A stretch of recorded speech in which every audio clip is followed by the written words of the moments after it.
to address the urgency of the moment we find ourselves in. We are witnesses to a world that is in upheaval.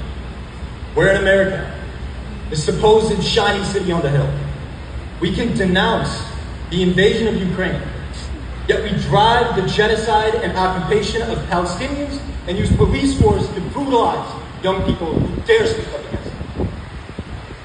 Upon our graduation from Harvard, we enter the world with a degree from an institution that has profited off and continues to aid in the annihilation of 40,000 Palestinians in Gaza, including 15,000 children. An institution that uses its soft power to prop up an apartheid regime.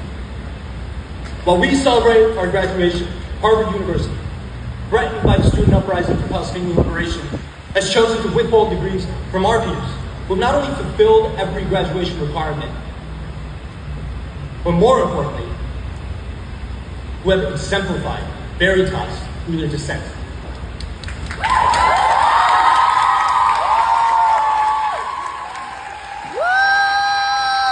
While these students may not leave with the degrees they rightfully earned, they will walk out of Harvard's gates with something far more important: a clear conscience and a proof of resolute commitment to humanity.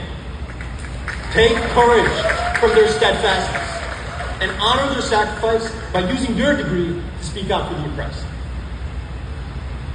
While Harvard punishes its pro-Palestine students, the ongoing Nakba in Gaza represents the very worst of the status quo.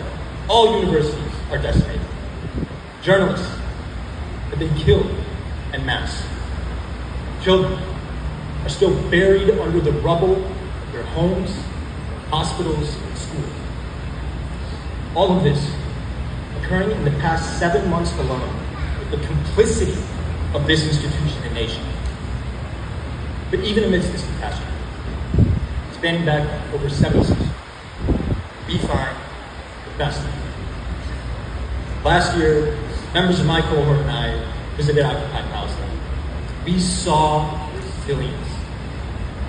We saw resilience in the form of indigenous farming practices, the preservation of heritage, art, and the beauty of community, solidarity, and resistance. The struggle for Palestinian liberation embodies all the ideals we came to Harvard to actualize.